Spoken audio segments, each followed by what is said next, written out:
Hello everyone मु चिन्नु स्वागत कर मो यूट्यूब चैनल को। आज आपण मानी गोटे लॉन्ग लेयर कटिंग। तो चलते स्टार्ट करवा। तो आपण मैंने देखिपे क्लाइंट को लेंथ लेंथ बहुत सारा था। लेंथ अधिका चुट्टी भी से काटे को चाहून। तो आम बहुत ही कम लेंथ रे लेयर कटिंग करवा। तो फास्ट आम लेंथ कटिंग करवा। तो जी लेंथ दरकार था फास्ट पचारि से लेंथ मुझे कट कर। तो लेंथ बहुत ही कम कटियार था। लेस भी बहुत सारा दरकार था ओनली लेंथ रे, जोटा कि फ्रंट रिविएशन जमा भी दरकार ना। तो फ्रंट कटिंग से करने मना करते। ओनली बैक लेंथ जी लेस था से कहते। तो आम फास्ट कौन करना लेंथ कटिंग करवा, कारण आम गाइडलाइन दरकार। तो गाइडलाइन पे मुझे फास्ट लेंथ कटिंग स्टार्ट कर मुझे सेक्शन वाइज कर कटिंग स्टार्ट कर मैंने पूरा वीडियो बनी रुहतु। देखो कटिंग केमती हो। तो प्रत्येक कटिंग मु 130 डिग्री टू 180 डिग्री जाए कट करी। तो परफेक्टली लेयर केमती रटिंग मैंने देखा पाइबे। तो देख पाते मुझे सेक्शन बाय सेक्शन कर पूरा हेयर को। एवं मुझे कटिंग स्टार्ट कर। तो टू साइड मुझे सेक्शन बाहर कर जोटा कि फ्रंट रे कटिंग हाँपाई रखी। किंतु फ्रंट में क्लाइंट कट करेंगे लास्ट से कहते कि मोर किछिटा हेयर कट करनी। तो लास्ट को मुझे बहुत ही कम कट करी फ्रंट रे, जोटा कि बहुत ही हल्का था लेयर लाइट लेयर रही। तो मुझे बैक रे भी कटिंग स्टार्ट कर मैंने पूरा वीडियो बनी रुहतु। देखो कटिंगटा केमती हो।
गोटे साइड ब्लो ड्राई वीडियो एथर अपलोड करछि, two side blow dry same technique रे करछि। तो मु पूरा हेयर को फर्स्ट ब्लो ड्राई कर नेथि, तापर हमें रिचेक कटिंग करिया। तो रिचेक कटिंग करिया पई मु कहछि ना पूरा हेयर को बैक को कोम करछि। तो हमको जो ब्लो ड्राई करछि से कर्ल्स को ओपन करिया अछि, तापर ताको बढ़िया से कोम करिया अछि, टैंगल फ्री करके भल भाव कोम करवा। पूरा हेयर को 90 डिग्री कोम करिया अछि। तो ऊपर को पूरा भल से 90 डिग्री प्रत्येक हेयर को भल भाव टैंगल फ्री कर कोम करवा। जहाँ भी एक्स्ट्रा हेयर अच्छी आमर रिचेक कटिंग रे बाहर आसो, तो आम जिगजैग मोशन करके भल भाव प्रत्येक हेयर को कट करनवा।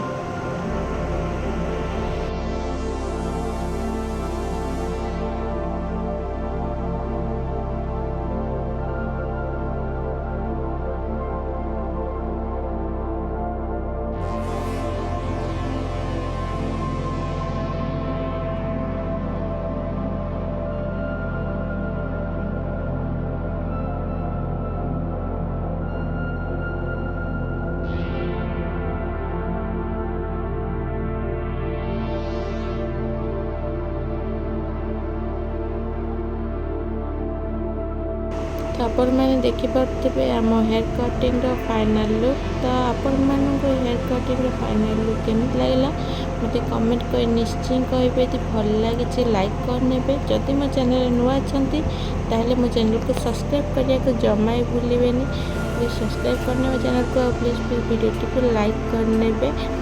आबे मो फ्रंट सब लास्ट को फ्रंट कट कर जोटा कि साइड सुंदर टाइप रही खाई जाता कड़ साइड गुड़ाक हेयर फॉल होगी। तो से साइड जो हेयर छोट छोट हेयर रही जाता, तो से हेयर को ओनली मो फ्रंट कट कर नहीं। तो एपट साइडटा सेपट साइड्र फ्रंट साइडटा कट करी ओनली। फ्रंट से कौन हेयर कट कर मना करते फास्ट तो साइड जो छोट छोट हेयर रही छिला टाइप जो देखा से कहते कि कट करना। तो हम लास्ट में केवल से फ्रंट जो साइड हल्का हल्का लेयर कट कर फ्रंट साइड एपट साइड जो टाइप कट कर सेपटे भी सेम टेक्निक कट कर।